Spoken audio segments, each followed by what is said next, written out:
Sir, നാളെ ഖമേനിയുടെ സംസ്കാര ചടങ്ങ് നടക്കാനിരിക്കെ വീണ്ടും ഇറാൻ അമേരിക്ക ബന്ധത്തിന് വീണ്ടും ഭയങ്കരമായിട്ട് ഉലച്ചിൽ തട്ടുകയാണ്. പശ്ചിമേഷ്യയിൽ വീണ്ടും സംഘർഷം കൂടുന്നു.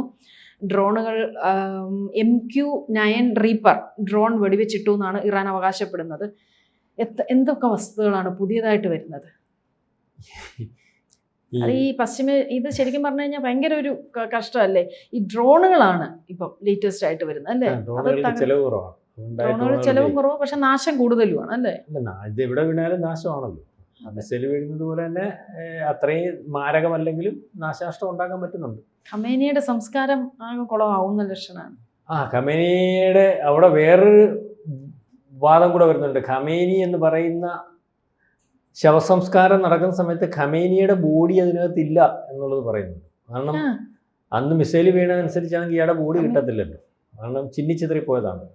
അത് ജനങ്ങളെ പറ്റിക്കുന്നതിന് വേണ്ടിയുള്ള ഒരു ഗോഷ്ഠി, ഒരു രാഷ്ട്രീയ ഗോഷ്ഠി എന്ന് പറയും. മനസ്സിലാവുന്നുണ്ട്? അത്രയും വലിയൊരു മത ആചാര്യനെ ഒരുപക്ഷെ ഖബറടക്കുന്നത് ഇത്രയും ആൾക്കാർ കൂടുമല്ലേ, വലിയ വികാരമല്ലേ. അപ്പോൾ അവിടുത്തെ ആ ഗവൺമെന്റിന്റെ അകത്ത് വിഘടിച്ച് നിന്ന ആൾക്കാരെ ഒന്നിച്ചു കൊണ്ടുവരുന്നതിനും ആ ഭരണ സംവിധാനത്തിന്റെ കീഴിൽ കൊണ്ടുവരുന്നതിനും ഈ ഖമേനിയുടെ ശവസംസ്കാരം പ്രയോജനപ്പെടുത്തുന്നു എന്നുള്ള രീതിയിലേക്കുള്ള ഒരു ഇന്റർനാഷണൽ വർത്തമാനം വരുന്നുണ്ട്.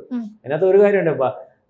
നമുക്ക് അറിയാവുന്ന ഒരു കാര്യം നമുക്ക് വേണമെങ്കിൽ പറയാം. നമ്മുടെ രാജീവ് ഗാന്ധി പൊട്ടിത്തെറിച്ച് പോയില്ലേ ചെറിയൊരു ഒരു ചാവേറാക്കണത്തിൽ 100 മിസൈൽ വന്ന് അന്ന് അവിടെ വീണതാ. അപ്പോൾ ഇയാളുടെ എന്തെങ്കിലും കിട്ടാനുള്ള സാധ്യതയും കുറവാണ്. മനസ്സിലാവുന്നത്? അപ്പം ആ ഒരു വാദം തുടങ്ങി. അതൊക്കെ തുടങ്ങിയിട്ട് പക്ഷേ ഈ കിടക്കുന്ന മനുഷ്യൻ ഉണ്ടോ ഇല്ലയോ എന്നറിയത്തില്ല. ഇല്ല കിടക്കുന്നതാണ് ഖമേനി എന്ന് പറഞ്ഞുകൊണ്ട് ശവസംസ്കാരം നടത്താനിരിക്കുന്ന മനുഷ്യൻ. നാളെയാണ് അദ്ദേഹത്തിന്റെ ഏതാണ്ട് 5-ാം തീയതി തുടങ്ങി വിലാപയാത്രകളും അല്ലെങ്കിൽ പൊതുദർശനങ്ങളും 100ഓളം രാജ്യത്തിന്റെ പ്രതിനിധികളും ഒക്കെ പങ്കെടുക്കുന്ന വലിയൊരു പരിപാടിയായിട്ട് അവിടെ നടന്നുകൊണ്ടിരിക്കുന്നു. കാരണം ഹമാസിന്റെയും ഹിസ്ബുള്ളയുടെയും ഒക്കെ മരിച്ചുപോയെന്ന് വിചാരിച്ചവരൊക്കെ അവിടെ വന്നാണ് ശവസംസ്കാരം നടത്തിക്കൊണ്ടിരിക്കുന്നത്. അമേരിക്ക മരിച്ചു എന്ന് പ്രഖ്യാപിച്ച ആൾക്കാരൊക്കെ വന്നിട്ടുണ്ട്. അതൊക്കെ പോട്ടെ. അപ്പൊ ആ കിടക്കുന്ന മനുഷ്യൻ അവിടെ ഉള്ള സമയത്ത് മരിക്കുന്നതിന് മുമ്പ് എത്ര പറയുമ്പോഴും ഇറാനിൽ അയാളുടെ ഒരു വാക്കിന് വിലയുണ്ടായിരുന്നു. അയാൾ പറയുന്നതാണ് അവിടെ നടന്നിരുന്നത്. അത് നീതിയോ നീതികേടോ അത് ലോകം വിലയിരുത്തിക്കോട്ടെ. മനസ്സിലാവുന്നുണ്ടോ?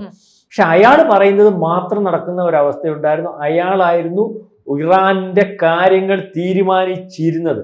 പക്ഷേ ഖമേനിക്ക് ശേഷം ഇപ്പം ഇറാന്റെ കാര്യങ്ങൾ തീരുമാനിക്കുന്നതിന് യഥാർത്ഥത്തിൽ നമ്മൾ ഈ പറയുന്ന പ്രസിഡന്റിനോ പറയുന്ന സ്പീക്കർക്കോ അവിടെ നമ്മൾ കേൾക്കുന്ന ഈ ജനപ്രതിനിധികൾക്കോ ഒന്നും പറ്റുന്നില്ല എന്ന് വിചാരിക്കേണ്ടി വരും. കാരണം IRGS ഇതിനകത്ത് വലിയ മുതലെടുപ്പ് നടത്തുന്നു.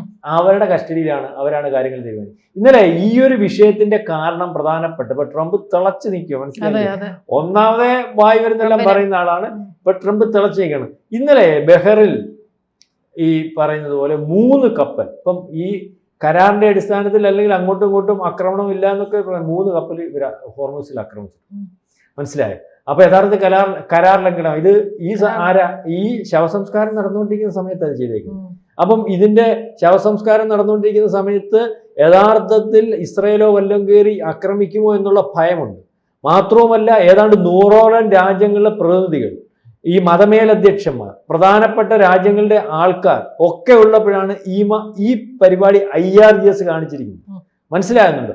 അപ്പം അമേരിക്ക അതുപോലെ ഈ പ്രകടനം ഏതാണ്ട് 12 ദശലക്ഷം തൊട്ട് 15 ദശലക്ഷം വരെ ആൾക്കാർ പങ്കെടുക്കുമെന്നും അതിനപ്പുറം ആൾക്കാർ പങ്കെടുക്കുമെന്നും ഇയാളുടെ അച്ഛൻ മരിച്ചപ്പോഴത്തേക്കാട്ടി വലിയ രീതിയിലേക്കുള്ള ജനസഞ്ചയത്തെ കൊണ്ടുവരുന്നതിന് വേണ്ടി അല്ലെങ്കിൽ ഉണ്ടാകുമെന്നും ഒക്കെ വിചാരിച്ചിരിക്കുന്നിടത്ത് അങ്ങനെ സംഭവിച്ചുകൊണ്ടിരിക്കുന്നിടത്താണ് ഈ പറയുന്നത് പോലെയുള്ള വിഷയം. ആ സന്ദർഭത്ത് വ്യാപകമായിട്ട് അമേരിക്കൻ പ്രസിഡന്റിനെ തട്ടും, ഇവനെ ഞങ്ങൾ കൊല്ലും, ഞങ്ങൾ പ്രതിജ്ഞ എടുക്കുന്നു എന്നുള്ള രീതിയിലേക്കുള്ള വലിയ പ്രചരണം അത് ഇന്റർനാഷണൽ നമുക്ക് കാണാൻ പറ്റുമായിരുന്നു, കണ്ടോണ്ടിരിക്കുകയാണ്. ഇത് ഈ ഇപ്പം ഭരണാധികാരികൾക്ക് ജനം പറയുന്നതിനകത്ത് എതിർപ്പ് പറയാൻ പറ്റത്തില്ല. ഇനി ഭരണാധികാരികളുടെ ഉള്ളിലിരിക്കുന്ന സാധനമാണോ ഈ പറയുന്നത്, ഇറാന്റെ മനസ്സിലിരിക്കുന്ന സാധനമാണോ ഈ പറയുന്നത്? ഏതായാലും ഇതൊക്കെ കേട്ടപ്പോഴത്തേന് ട്രംപ് വയലിൻ പൊട്ടിച്ച് ചാടിക്കിരിക്കുകയാണ്. ഇതിനകത്ത് നേരത്തെ തൊട്ട് നമ്മൾക്കറിയാമല്ലോ, ഇയാളും ഇറാനുമായിട്ട് വലിയ പ്രശ്നങ്ങൾ ഉണ്ടാക്കുന്ന സമയത്ത് അല്ലെങ്കിൽ കരാറുകൾ ഉണ്ടാക്കുന്ന സമയത്ത് കരാറൊന്നും ഉണ്ടായിട്ടില്ല. ഇല്ല ഇത് പറഞ്ഞുള്ളൂ. കരാറും തൽക്കാലത്തേക്ക് ഒരു സമാധാനം. ഈ കരാറുകളൊന്നും അംഗീകരിച്ചിട്ടില്ല, അങ്ങോട്ടും ഇങ്ങോട്ടും ഒപ്പിട്ടിട്ടൊന്നുമില്ല. ഇയാൾ ഇമ്മ ബെടായി പറയുക. അവരതുകൊണ്ടാണ് പറയുന്നത്. യഥാർത്ഥത്തിൽ കരാറായിട്ടില്ല. അപ്പൊ തൽക്കാലത്തേക്ക് ഒരു വെടിനിർത്തൽ ഒരുപക്ഷെ ആ സമയത്ത് ഉറപ്പ് കിട്ടിയതിന് ശേഷമായിരിക്കും ശവസംസ്കാരം ഉൾപ്പെടെയുള്ളത് തീരുമാനിക്കുന്നത് 106 ദിവസം കഴിഞ്ഞ്.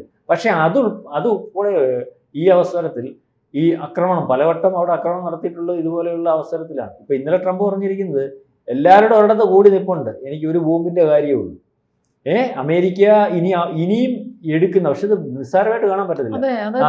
അതെ, അമേരിക്ക എടുക്കുന്ന തീരുമാനം ജപ്പാനെ അവന്മാര് യുദ്ധമെല്ലാം കഴിഞ്ഞിട്ട് ഇത് രണ്ടാം ലോകമായ യുദ്ധത്തിൽ ഏറ്റവും മുന്തിയ രാജ്യത്തിന് രണ്ട് ബോംബ് കൊണ്ടെന്ന് ഇട്ടിട്ട് ഇന്നും ആ രാജ്യത്തിന് ആ പ്രശ്നം കിടക്കും. അപ്പം ഇപ്പൊ അത് അവർ പറയുന്ന 56 മിനിറ്റ് മതി ഇതിന്റെ മൊത്തം സംവിധാനങ്ങളും സോഴ്സുകളും അല്ലെങ്കിൽ കറണ്ട് ഉൾപ്പെടെ 9 കോടി ജനത്തിന്റെ കറണ്ട് ഉൾപ്പെടെ പാലം ഉൾപ്പെടെ അല്ലെങ്കിൽ ഊർജ്ജ സ്രോതസ്സുകൾ ഉൾപ്പെടെ എല്ലാ സംവിധാനവും തകർക്കാനുള്ള സൈന്യശേഷി എനിക്കുണ്ട്. അപ്പം അവിടുത്തെ ജനങ്ങളെ ഉദ്ദേശിച്ചാണ് അത് ചെയ്യാത്തത്. അപ്പൊ പക്ഷെ ഇപ്പൊ അയാൾ കാണുന്നത് ജനം കൂടെ തിരിഞ്ഞപ്പോഴത്തേന് ഏതായാലും ഒരു കാര്യം ഞാൻ ഉറപ്പ് പറയാം, ഇപ്പൊ അവിടെ നടക്കുന്ന IRGS പറയുന്നു ഞങ്ങൾ 85 കേന്ദ്രങ്ങൾ ആക്രമിച്ചിരിക്കുന്നു, ഡ്രോണുകൾ വെടിവെച്ചിട്ടിരിക്കുന്നു, തിരിച്ച് ആക്രമണം അങ്ങോട്ടും ഇങ്ങോട്ടും നടക്കുന്നു, കണക്ക് പറയുന്നു, ഒരു പക്ഷേ സ്പീക്കർ സംസാരിച്ചിരിക്കുന്നു, ഇനി വിട്ടുകൊടുക്കുന്ന ഒരവസ്ഥയില്ല, ഞങ്ങൾ യുദ്ധത്തിനകത്ത് യാതൊരു രീതിയിലും മെരുങ്ങിക്കൊടുക്കുന്ന ഒരവസ്ഥയില്ല എന്ന് പരസ്പരം പോർവിളികളോടുകൂടി നിൽക്കുന്ന ഒരു അവസരത്തിൽ പിന്നെ ഇന്റർനാഷണൽ ആയിട്ടുള്ള ഹോർമൂസ് കടലിടുക്ക് അവരുടെ മാത്രം ഭാഗമായിട്ട് വെക്കാൻ യാതൊരു കാരണവശാലും അനുവദിക്കാൻ പറ്റുന്ന രീതിയുമില്ല. അത് അവരുടെ ഭാഗമല്ലാതെ അമേരിക്കയുടെ തെട്ടൂരത്തിനോ മറ്റു പലതിനും വിട്ടുകൊടുക്കാൻ ഇറാനും തയ്യാറല്ല. അപ്പം ഇതിനകത്ത് ഇനിയൊരു യുദ്ധം ഉണ്ടായാൽ ഇറാനെ അതിവലിയ ശക്തമായ പ്രഹരശേഷി അല്ലെങ്കിൽ നശിപ്പിച്ച് കളയുന്ന രീതിയിലേക്ക് അമേരിക്ക ഇടപെടും. കാരണം അമേരിക്കയുടെ ഏറ്റവും വലിയ സഖ്യകക്ഷിയായിട്ടുള്ള ഇസ്രായേൽ ഇതിനകത്ത് ഉടക്കി നിൽക്കുകയാണ്. തീരുമാനത്തിനകത്ത് അവർക്ക് താല്പര്യമില്ല. അതായത് ട്രംപിന് പല ഉദ്ദേശങ്ങളും ഉണ്ടായിരുന്നു, ആ ഉദ്ദേശങ്ങളൊന്നും നടന്നില്ല. അതാണ് കഴിഞ്ഞ ദിവസം ഇസ്രായേൽ പറഞ്ഞത്, അമേരിക്ക ശരിക്കും തള്ളിയാ പറഞ്ഞത് ഞങ്ങൾക്ക് ഇന്ത്യ ഉണ്ട്, ഇന്ത്യ ഞങ്ങൾക്ക് ഏറ്റവും വേണ്ടപ്പെട്ട സുഹൃത്ത്. അപ്പൊ അതിന്റെ അർത്ഥം എന്ന് പറയാം അമേരിക്കയെക്കാട്ടി വലിയ ആളാപ്പ ഇന്ത്യ എന്നുള്ളതിന്റെ അർത്ഥം. ഇൻഡയറക്റ്റ് ആയിട്ട് പറഞ്ഞ അമേരിക്കയുടെ നമ്മൾ തള്ളി പറഞ്ഞില്ലെങ്കിലും ഞങ്ങൾക്ക് ഇന്ത്യ കൂടെ ഉണ്ട്, ഞങ്ങൾക്ക് വേറെ ഒന്നും പേടിക്കാനില്ല. ഇന്ത്യയുടെ പ്രതിരോധ മേഖല അത്ര ശക്തം. അപ്പം ഇസ്രായേലിന്റെ ഇത്തരത്തിലുള്ള തീരുമാനം ഈ കാര്യങ്ങള് അമേരിക്കയ്ക്ക് ബുദ്ധിമുട്ടുണ്ടാക്കും. മാത്രവുമല്ല അടുത്ത ഉടൻ തന്നെ അവിടെ അമേരിക്കയിൽ ഒരു തെരഞ്ഞെടുപ്പ് വരുന്നു. മാത്രമല്ല നാറ്റോയുടെ യോഗം വരുന്നു, G10. ഈ യോഗത്ത് യൂറോപ്യൻ രാജ്യങ്ങളിലെ മറ്റ് പലത്തെ ഇടയ്ക്ക് ട്രംപ് എന്നിരുന്ന് മറുപടി പറഞ്ഞു. ട്രംപിന്റെ ചോദിക്കും, നിങ്ങൾ എന്തിനു പോയി? നിങ്ങൾക്ക് ഹോർമൂസ് നിങ്ങളുടെ കസ്റ്റഡിയിലായോ? ഇറാനുമായിട്ട് നിങ്ങൾ യുദ്ധം ചെയ്ത് കോടാനുകോടി രൂപ നഷ്ടം വരുത്തി, രാജ്യത്ത് മൊത്തം പ്രതിസന്ധി ഉണ്ടാക്കി, നിങ്ങൾ ഏതറ്റത്ത് എത്തിച്ചു? ട്രംപിന് മറുപടിയിൽ എവിടെ എത്തി? നാശമായതല്ലാതെ നേരത്തെ ഒരു കാര്യം നടന്നില്ല. ലോകമൊത്തം ഊർജ്ജ പ്രതിസന്ധി, പ്രശ്നങ്ങൾ. ഇപ്പം മര്യാദയ്ക്ക് പൊക്കോണ്ടിരുന്ന ഒരു കപ്പൽ മര്യാദയ്ക്ക് പോകാനൊക്കത്തില്ല. കാരണം ഈ ഖമേനി ഉള്ള സമയത്ത് അതിലെ കൂടെ മര്യാദ. ഇപ്പൊ ഈ IRGS അവിടെ നിന്ന് വെടിവെക്കുവോ? അവന്റെ ചില താല്പര്യങ്ങളുണ്ട്. അവന് അവിടെ പ്രശ്നങ്ങൾ ഉണ്ടാക്കിയിട്ട് ഇവിടുത്തെ എണ്ണ മറ്റു തരത്തിൽ വ്യാപാരം നടത്തുന്നതിന് വേണ്ടി, പണം സമ്പാദിക്കുന്നതിന് വേണ്ടിയൊക്കെ ഉള്ള രീതികളാണ്.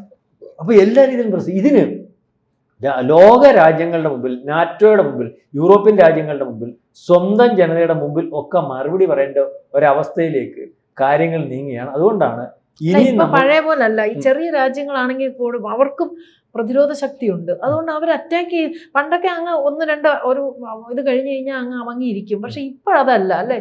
ഇപ്പൊ അറ്റാക്ക് ചെയ്യുന്നതല്ല, ഈ ട്രംപ് ഈ ലോക പോലീസ് എന്ന് പറയുന്ന ട്രംപിന് അമേരിക്കക്ക് ആ സഖ്യരാജ്യങ്ങൾ, അതായത് കൂടെ നിൽക്കണമെങ്കിൽ ഇയാൾക്ക് വില ഉണ്ടോ ഇല്ല എന്നുള്ള കാര്യം അറിയാലോ. അവർ ചോദിക്കുന്നതിന് മറുപടി പറയേണ്ടി വരും. കാരണം ഈ യുദ്ധം കൊണ്ട് അമേരിക്കക്ക് നേട്ടം ഉണ്ടാക്കി, അല്ല എന്ത് പ്രശ്നം ഉണ്ടാക്കി? അമേരിക്ക ജയിച്ചോ? അമേരിക്ക സൈനിക താവളങ്ങൾ മുഴുവൻ പോയി.